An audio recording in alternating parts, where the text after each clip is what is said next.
Hiya, so in this video I'm going to talk about this idea of shifting index, okay, and it's something that's a really useful trick that we use an awful lot when it comes to power series involving ODEs, alright. So basically, the idea being, well actually, I've talked a little bit about this before when I was kind of been talking about integration. So for example, the integration of 4x with respect to x, okay, well we don't have to necessarily write this as like this. We can replace this letter in here, okay, we can replace this letter in here like that, okay, just replace everything with t, say for example. So basically the idea is that we call this letter here a dummy variable, and I know I've talked about this before, which is kind of why I'm glossing over it again. So the reason why this might be useful, say for example, is if I leave this as x, for example, if I leave this as x, for example, the limits may be written as x. So for example, this might be from 2x to 4x, okay? Well, basically the idea is that, you know, if the limits are written as x, then it makes sense to change the variable, the integration variable, to a different variable, okay? So then we don't get confused when we sub the limits in, we don't get confused. Okay, because there's always a tendency to get confused. In other words, these variables in here, the variable inside the integration, the variable that we integrate in respect to, doesn't actually matter. We can call it anything that we want, and we call that a dummy variable.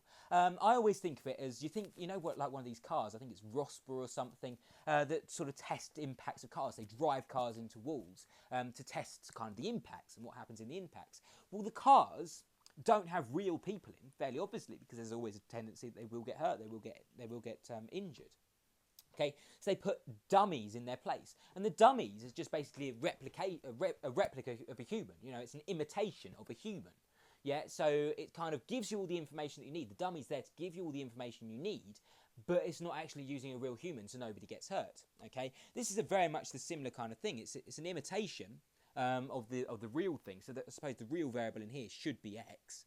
It should be x, but I've just used t as a kind of an imitation, if you like, just to make things easier for me when I'm using this integration, when I'm using these limits. Okay, so it's intended as a substitute, in other words. Okay, well, the same can be said with index, with the index notation. So let's look at this. Okay, so here's our power series, okay, our power series notation, okay. It doesn't actually matter which letter we use down here, because if we change all these n's to k's, for example, it doesn't make a blind bit of difference. We're still doing exactly the same thing. As long as we change all of them, we don't leave some and just leave the other. As long as we change all of them, then we're fine. It doesn't actually matter which variable we use. So this is what's known as now, instead of a dummy variable, okay, because it's no longer a variable, this thing in here is called an index. Okay, so it's a dummy index. Yeah, it doesn't actually matter which letter we use effectively. This is all I'm trying to say. This is the whole point of a dummy variable, dummy index. It doesn't matter which letter we use. As long as we change them all, it doesn't make a blind bit of difference. It's not going to affect the actual operation that we're doing. So by using this trick, we can basically do something called shifting of index. We can effectively shift the index to do whatever we want. So in other words, we've got more control over this summation. We can get it to do whatever I want. Let me try and show you what I mean. So let's say, for example, if we have the summation from n equals 0 to infinity of an times by x minus x0 to the power of n. Okay. Well, let's say, for example, that I don't want to start this summation from 0. Let's say, for example, I want to start it from 1. Okay, well, look. So let's say that I want to start this n equals 0. I don't want to start from 0. I want to start from 1.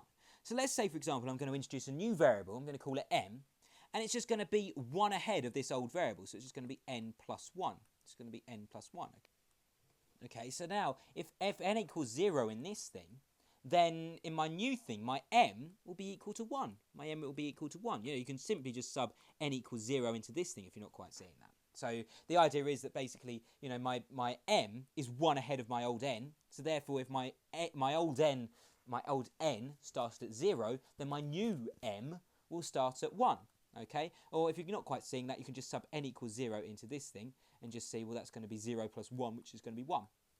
Okay, so it does work. Okay, but I also need to make a substitution in here. So let's say, for example, this is going to become, well, I need to rearrange this thing first of all. So let's have a look. So let's rearrange that thing. So we get n is equal to m minus 1. So let's just replace this n with m minus 1. Okay, and this m with m minus 1. Okay, so now basically what I've got is I've got a new summation which is starting at 1. But remember that I said in my last, in my sort of just previously, a few minutes before, or a few minutes ago, that that, you know, it doesn't matter what this letter is. So in actual fact, I've changed my new letter. You know, I've let m equal n plus 1, okay? But in actual fact, it doesn't matter what I call this. In other words, I can call this still n, okay? Let's call this still n, right? So what did I have previously? Well, I had this, okay? I had this, and I'm basically saying, well, that is exactly the same as this. That is exactly the same as this. And the way which I think of it is basically, what have we done to our starting index? We've increased it by 1. So effectively what we're now doing is we're 1 ahead of our old one. So now in this one up here, we're 1 ahead of this one down here. So therefore, in order to ensure that we've got the same series, so in other words, we've got all the variables or the indexes being preserved, then basically we need to ensure that our dummy variable takes 1 off of this index. In other words, we're too far ahead, so we need to move 1 backwards all the time.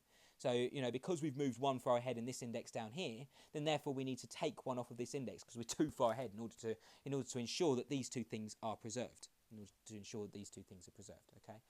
Let me try and show you by another example, a slightly more complex example, because you might be asking, well, actually, why is this useful? Well, say for example, if you want to make a nice factorization. Okay, so you're dealing with a power series for function, and you want to make a nice substitution, so or a nice factorization. So say, for example, if you want to take an x to the n out. Let me try and show you. So say, for example, if this is part of a much longer, I suppose, expression that we've got, okay, and we want to make basically make a nice factorization by taking an x to the n out. This will come clear as we do more examples and things, but just kind of introduce it. I want to basically turn this into an x to the n. Well, we can do that. Okay. So we want to write this as x to the n. Okay, so the idea is we just let m equal n plus 3, same as we did before. We just let our new variable. As you kind of get more into it, you're able just to see, you know, what you should be doing. Let's have a go. So let's say m equals n plus 3. So if m equals n plus 3, then we could just make a substitution. So I've just written the same thing out again, so hopefully you can see it a little bit. So basically the idea is that we're just going to replace m with n plus 3. We're just going to replace m with n plus 3. So whenever we see an n plus 3, well, here's an n plus 3, so we're going to replace it with m. Okay, and then we're just going to rearrange it to find out what n equals. So n is equal to m minus 3. So n is equal to m minus 3. So we just replace this with m minus 3. Replace this with n minus 3. Okay, and we replace this with m minus 3.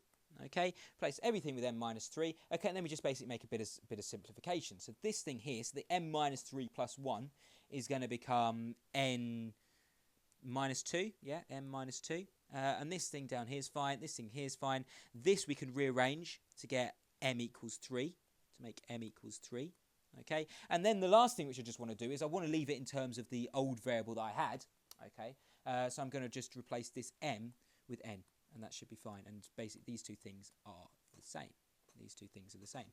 Now you might be saying, well, hang on a minute, are you sure that those two things are the same? So let's just write it there, because yeah, the whole series. Okay, are you sure that those two whole series are the same? How can you be sure? Well, yes, they are the same. Because let's expand these two things out. So let's expand this thing out. So we end up with, we start at 0. So we get 0 plus 1, which is just 1, times a0. So 1 times a0 is just going to be a0. Times by x to the 0 plus 3. So it's just going to be x cubed. Okay. Plus, what have we got here now? So now we just put 1 in for n. So we get 2 times a2 times x to the 1 plus 3, which is x to the 4. Okay, just expand out another term to end up with now 3. This is 2 plus 3 times a3, a2, sorry. No, that is sorry, that should be a1, shouldn't it? Oh, mucked it up already. That should be a2. Yeah, now we're putting n equals 2 into this thing.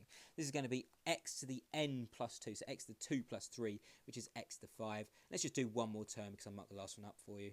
So now we just put in n equals 3, so 3 plus 1 is 4 times a to the a3, x to the 3 plus 3, which is x to the 6. Okay, and we can carry on going. Now let's expand this thing out just to verify that it is the same. So we start off with n equals 3. So we put 3 in here. So it's 3 minus 2, which is 1, times a to the 3 minus 3, which is 0. So it's going to be a0 times by x to the 3, yeah, x to the 3, plus, then we put in n equals 4, so it's going to be 4 minus 2, which is 2, times by a to the 4 minus 1, a of 4 minus 1, so it's going to be a1, okay, times by x to the 4, okay, let's just do another couple of terms, so it's going to be, now we sub in n equals 5, so 5 minus 2 is 3, a to the, what are we now, 5 minus 3, which is 2, x to the 5, okay, just do last term, hopefully you can see that you're getting the right ones out, so let's put in n equals 6 now, so 6 minus 2 is 4, a to the 6 minus 3, which is a3, and then this is just going to be x to the power of 6, okay, and hopefully you can see that those two things, so this thing is exactly the same as this thing. So yeah, hopefully I've convinced you that this is how we make a substitution of variables. And like I say,